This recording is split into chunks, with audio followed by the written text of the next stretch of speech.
Thank you so much for joining us today and joining me and going on this journey of the recruiting process. My name is Phillip Yarbrough, and this is our fourth and final workshop. You do not have to do these in order. So if you're jumping on today for the first time, don't feel like you're going to miss out. I'm going to kind of go over the first three briefly, tell you what we're doing here.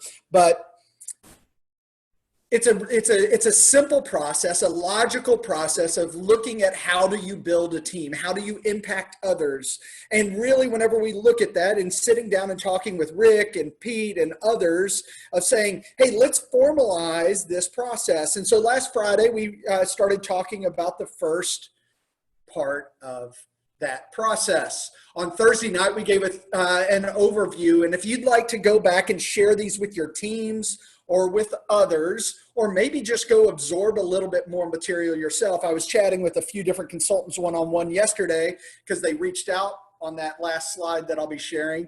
And we were talking through that. I said, you know what, go back and watch all 5 workshops. Why?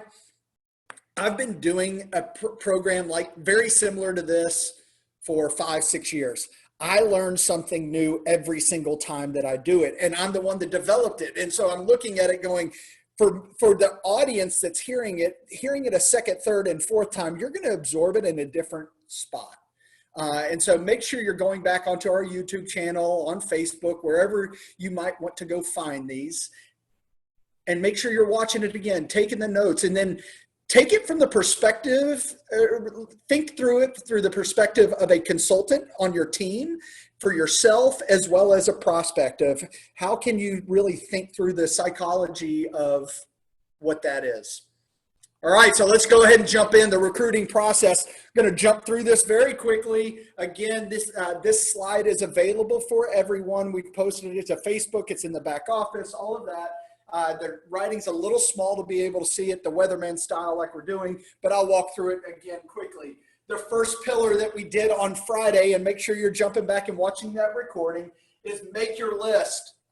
It's the prospecting arm. It's doing your homework, not just going all willy-nilly and jumping out there and just hoping it goes well. Hope is not a strategy. So you want to build a prospect list of making your list of like 10 people. And we talked about that, of making a list of 10 people that those have names on the slots. Then the second one is 10 more characteristics or qualities with 0 names attached to it. Why do you want to have 0 names attached to it? Because the second you attach a name to that slot, then that's all you see there. And you're ticking that box, you're checking it off after you've talked to that person. But what you see is what you start to see every day. And so if you have these characteristics and qualities that you're reading on a daily basis and seeing those when you're scrolling through Instagram, through social media, Facebook, whatever it might be, you start to see some of the characteristics and qualities of people that maybe you forgot about. So that's why you have 10 characteristics or qualities you're looking for in your next consultant. After you have your 10 there. And then you want to have 5 social influencers. These could be micro influencers, macro influencers. And remember, we're going to, in the scouting section, day 2, we talked about how to create curiosity through flattery and compliments. You also want to make sure you're doing a SWOT analysis on yourself and your team. What are the strengths, weaknesses, opportunities, and threats that you can help build your team? You want to have a well-rounded organization like any business. You don't want to hire just a bunch of salespeople or just a bunch of finance people. You want to make sure that you have a well-rounded business, and then you build into those people. Say, I need you on my team because I need someone just like you. And this is what how you will help round out that team. 4 key people that usually do very well in this direct sales industry. Entrepreneurs, burnt out professionals, the people that are just like, I'm sick and tired. I'm sick and tired of this. I'm looking for a lifeline. I'm looking for a bridge to something else. The power mom, a lot of you are this, juggling like 8 balls at a time, and you become more efficient the more balls you're juggling. And then the final one is really the second act, somebody who moves into the retirement phase. They might have retired from being a power mom or a professional or that entrepreneur, or all 3 for that matter. The second act is not determined by age, it's determined by circumstance and your situation. And so whenever we look at that, is making sure that you're able to fill that void. A power mom might be an empty nester now, and it's a huge void that she's looking to fill. And what's coming up literally right around the corner is graduation. How many people do you know that have the last 18-year-old that's about to graduate? Or maybe it's a junior that's about to be a senior, and a mom that is starting to think through what's that going to look like when they're gone. So make sure you're looking out for those power moms that are about to become or look for a second act. The second thing is scouting and scripting. And so you want to make sure you're scripting out how you're going to talk to each person. You want to talk about the three I's of really that create intrigue, transfer of information. And then the final thing is invite. And that invitation is invite to the call on Thursdays. The True Solutions call. Just invite them to that to hear who we are, why we do what we do, how we do it, and what we do. And then understand that not everybody's driven to the same to a decision, and so neither should your approach. Recruiting, we talked about this yesterday. It's a transfer of information in a compelling way to drive towards a decision. And then we really focused in on the golden circle, Simon Sinek's golden circle, of starting with the why we do TrūAura, how we do TrūAura, and then finally what we do here and the products that we talk about, creating that curiosity to bring people along the journey. And then today, the final thing is really talking through onboarding, understanding what motivates them, not you, but them. Also talking about we're going to talk about it later on, is the maturity process of a new consultant. And then making sure you understand what their finish line and their goal is. Because understanding what their expectation is of the company will help you determine what milestones and goals to set for them along the way, those achievable bite-sized chunks. Again, how do you eat an elephant? One bite at a time. So we talked about that prospecting. Again, grab a screenshot of this if you need to. 10 names, 10 characteristics, 5 social influencers. Scouting, you want to lead with the compliment, create intrigue, transfer of information, and then finally invite. Then the recruiting arm yesterday was why. Start with the why, then talk about the how, then the what. It's the transfer of information in a compelling way. The compelling part of it is you start with the why. You want to draw in your audience with why you do what you do, using testimonial share, and then talk about how we do what we do. Remember yesterday we talked about how helps discover that you're very proud of what you do, as well as have confidence in the industry of which you are in. So the how transfers into pride and confidence. The what is what seals the deal at the end. So you want to make sure you're understanding the why, how, and the what. Again, I share this every day, but I share based off of the observations I've made from people in the field, also being out and making mistakes, teaching, and then teaching others. Once you have taught it, you commit it to memory. That is the recruiting. So if you want to become better at your business, go recruit somebody, teach them how you do what you do, and guess what? You're going to become more efficient. So today is the onboarding. So what is onboarding? It is after you've gotten the yes. Yes, I'm on board. Let's go. So what do you do then? Usually we look at it and we go, oh, for us, it was the finish line. They said yes, but for them, it was the start line.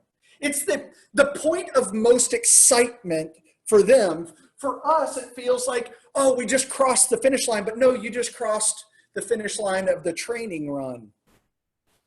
You want to make sure that you understand that this is the day that they are most excited about their business. You want to match that excitement with them. Understanding, yes, you might be exhausted and finally I got the yes. But what it should do is spur you on to start a new race, start a new journey with them. Understanding that the end for you is the beginning for them.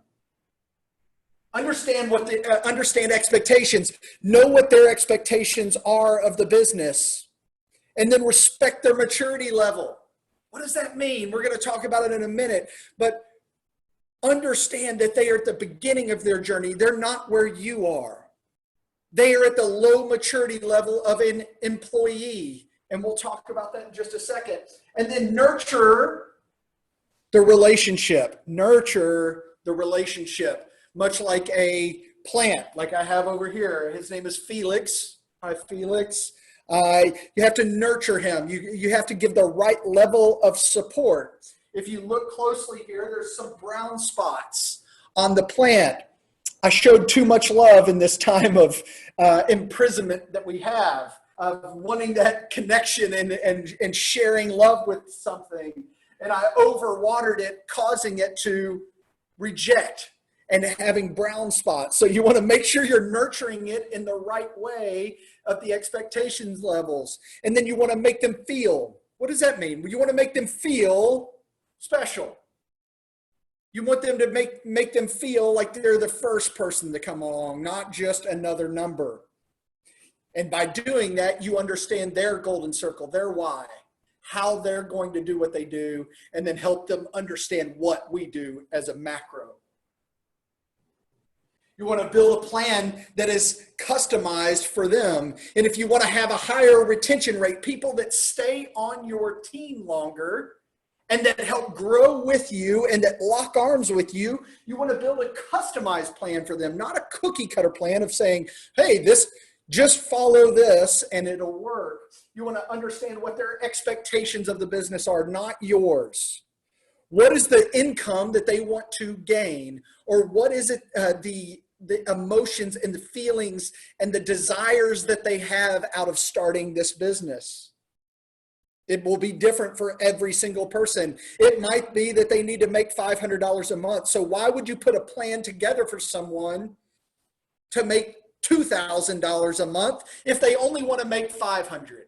The expectations and the behaviors will not match up. So you want to make sure you're planning out their behaviors. And then once you understand their expectations, you can set their dreams, their goals, and then their action plan, and then you walk it backwards. No different than, like I said a couple days ago, is running a marathon. You don't go out and say, good luck on the 26.1 miles. There's plans in place to where you say, if I want to run 26.1 miles, the last training run I'm going to do is 22 miles. And that's going to be 2 weeks before the race.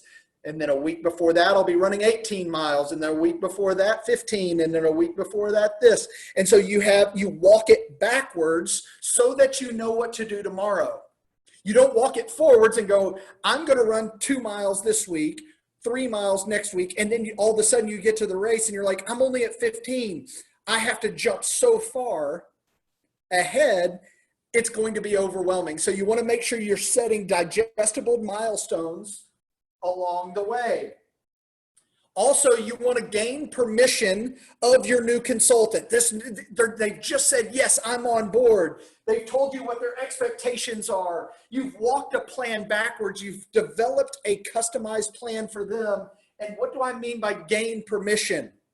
Gaining permission means, is it okay if I check in and make sure you're following your plan to hold you accountable? Is it okay if I check on that? Get them to say yes, because when they audibly say yes, I'd love that. Now you have an opportunity to coach them and hold them accountable to something that they have agreed to. Does this make sense? Hopefully you're tracking with me. And then you want to make sure you're planning out the behaviors that they have, and then give them permission. Act as if. Say, all right, you're on day one. But what do you think it would take to get where you want to be? What would the behaviors be? So you're planning behaviors. What would the behaviors be if you already had your expectations? What would you be doing on a daily basis? Ask them that. And guess what? I guarantee you they have a pretty good idea what they need to be doing daily and behavior-wise in order to get what they want. So give them permission to act as if they're already there. Give them permission to act as if they're already there. Talking to a consultant yesterday, and really in a difficult place. And hey, I don't want to fake it till I make it. Yes, agreed. You don't want to fake it because that's not genuine. But what I will tell you is you can act as if you are already there. No different than whenever you're working out. You don't go start working out and going, oh, well, that person's faking it. No, you have to act as if you're already at the place you want to be. And the way you want to be with working out is, I want to look like the person over there. So I'm going to keep showing up every day. And yes, it might feel like I'm faking it until I make it, but you're acting as if you are already where your expectations are. So give them the permission. You have to gain the permission, then give the permission right back to them to act and have the behaviors as if they are already at their expectations. Hopefully you're tracking with me. A lot of back, forth lines going across here. So those expectations, has anybody ever been I did a remodel on a house once, and we wanted to do it on a budget and to be able to flip the house. And we went and we got a new kitchen. This wasn't the actual kitchen. I pulled this off online. We got the new cabinets and countertops and all that from IKEA, right? You go to IKEA and you walk through the maze and you're walking all the way through, and you walk through and you go, oh my goodness, it is beautiful. Yes, that is exactly what I want. And you go, holy cow. And it actually fits into the budget. It's a wonderful price point, and it looks good, and it's functional, and it's everything that I wanted it to be. It was better price point. It looked good, everything, right colors. Like, I'll take it. We put it together, or we get it all set up. We buy it. We say, yes, deliver it to the house. And then what happens? It shows up looking not even like this. It was this times 20. There was 147 flat pack boxes. And you're going, wait, but this was the expectation. What is this? This isn't what I got. But what we do as a consultant is we bring on our first person, and our expectation is, oh my gosh, my team is going to be beautiful, and we're going to have team parties, and we're going to do this, and we're going to build community, and it's going to be beautiful. And day one looks like this. You have to gain understanding of what your expectations, and temper those expectations, and understand that it takes work. It takes work to build a team. It takes work to recruit and to build an organization that you believe in, but it takes work to build a team and to build that sense of community. Your expectations are here, yet you get the flat pack. Your job is not done yet. And that's why I love the onboarding part of recruiting process after they've said yes, because that truly is how you get to somebody, the stickiness factor with them. And so whenever we talk about that, the organizational maturity of a consultant. So let's talk about this. You want arrows going up, right? We want everybody successful in what we're doing, that when they come on, if we put the effort in to find someone, we want them to be successful. So let's talk about that, the organizational maturity of a consultant whenever they come on. We have the low, average, and expert. Low, average, and expert. This is, Grovis Task has a wonderful model that was developed in the 70s, and it is still very relevant today, of the organizational maturity of traditional business. This isn't just in direct sales, but in traditional business. So the low level. So let's talk about that.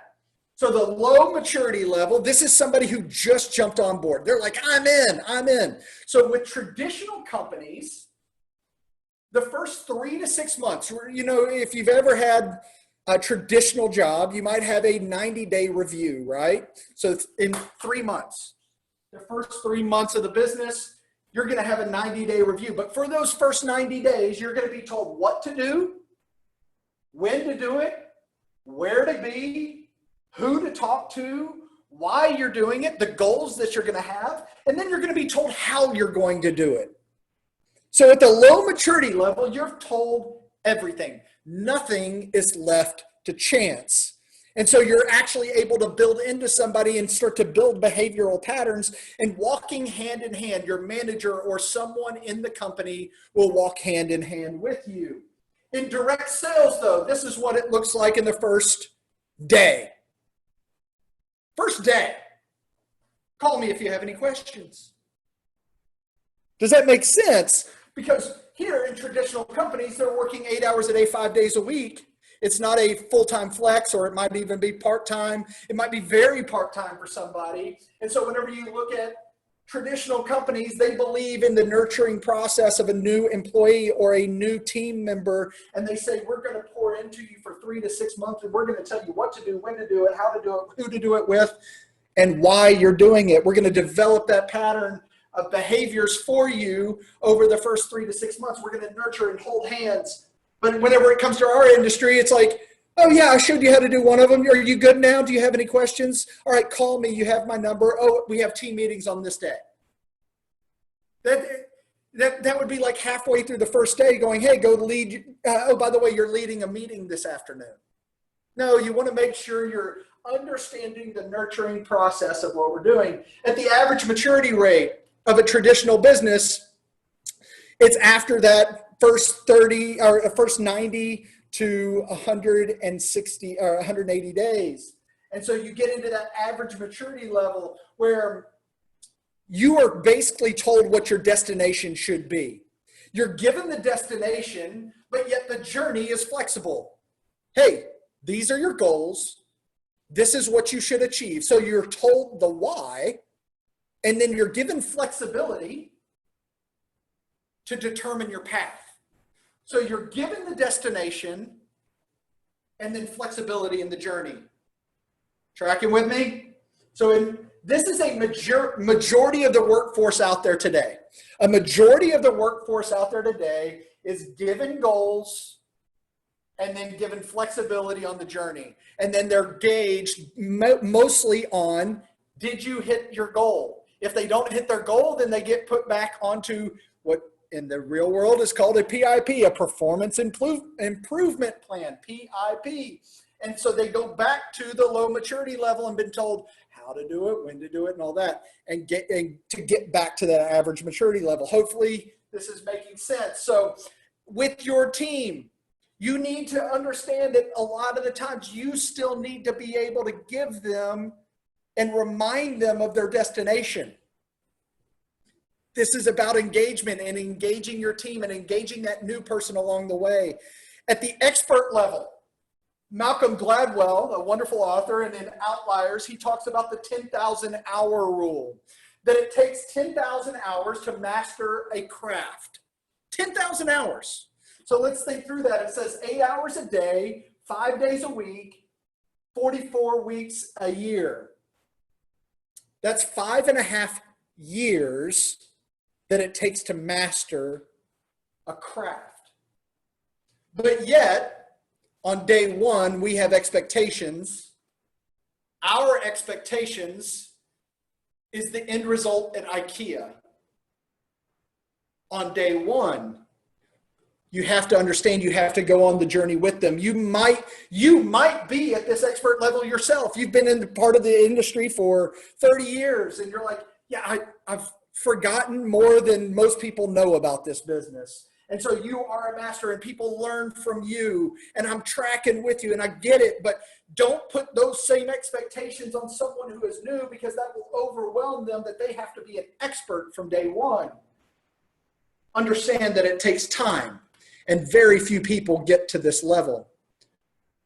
So understand, don't put expert expectations on a low maturity person, somebody that just started here. And we're not talking about the maturity level of a person. We're talking about the actual TrūAura maturity level in the direct sales industry. And so what is the difference between nurture versus nature?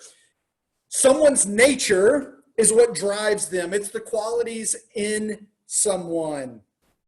The qualities and characteristics to become the plant that they're meant to be. So it's what's inside of me. Do they have the qualities and characteristics to become what you want them to be? The nurturing process is the feeding of the plant in order to get to their expectations. The nature is them. The nurture is you. Are you nurturing the process along so that they can become what they've always meant to be? Understand that adults learn in 3 different ways. Teach your teams and your new people this, that you learn through observations. Come watch me and then mimic my behaviors.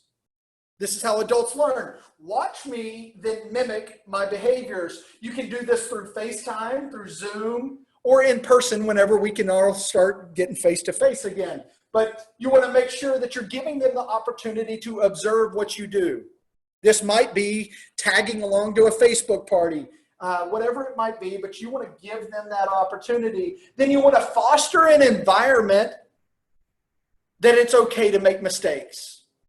John Maxwell has a wonderful book that talks about failing forward and how to fail forward in a wonderful way that actually builds growth. So foster an environment that failure and mistakes are okay. Set an expectation of that failure. If you are not failing, you are not growing. Will Smith did, yes, the great philosopher Will Smith / actor and Fresh Prince of Bel-Air talked about this. He's become very philosophical, and he was talking about working out.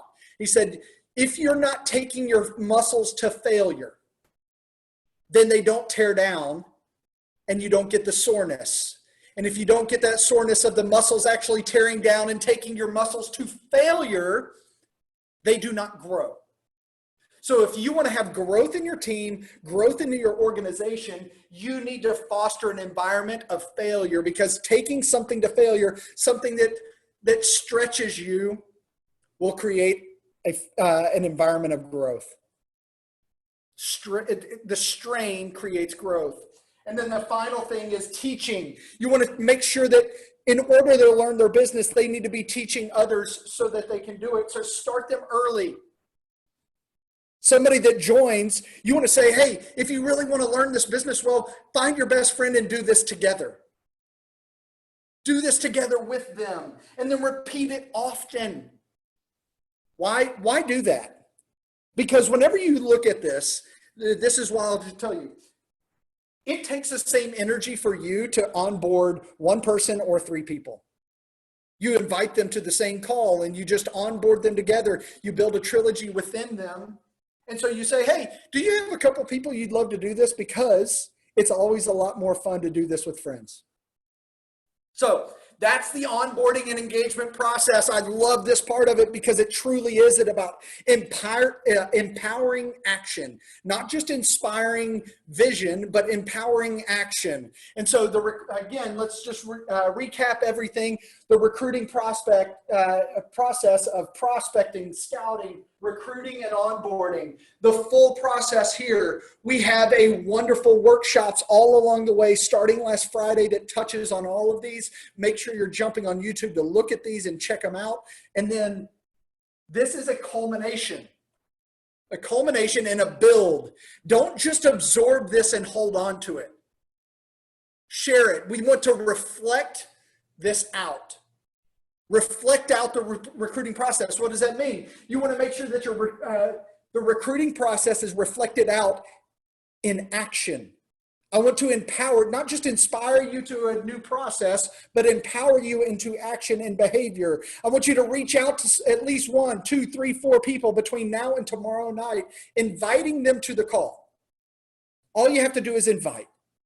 Prospect them well. Reach out to them, creating intrigue through a compliment, and say, people like you would be really good at what I do. And in fact, I'd love for you to come check out a little bit of that. Do you have 20 or 30 minutes tomorrow night to listen to a crazy guy talk about what we get to do? Invite them to that call. We will. You just got an email today at 11:30 that actually has the link on there, so that You just send that link, somebody registers for it, they will get a reminder to jump on the call about 30 minutes before. So you got it in your email. It's also on Facebook. If you don't have it and you can't find it, send me a Facebook message, text me, or call me. I will make sure you get it. Email me, send a carrier pigeon. This is me just hanging out in my place. Not actually my place, that's in Bali, but I'm just around here hanging out, waiting for you to call. If you have a desire to help your team more, the people that didn't hear this, or you want to develop a Q&A with me, with your team in a team meeting, I want to help support you. Reach out to me, text or call me, email me, ask me to join your next team call. I'd love to empower you and have an intentional conversation with your team, and whether that's through Q&A or just empowering them to take the next step. That's what I love doing, is seeing helping somebody find their staircase and take the next step. Thank you again for your time and going through all of these workshops together. Check them out. It is a passion of mine. I love people. I love identifying areas of growth for them and putting it into a logical, intentional process. Hopefully you enjoyed, and have a great afternoon.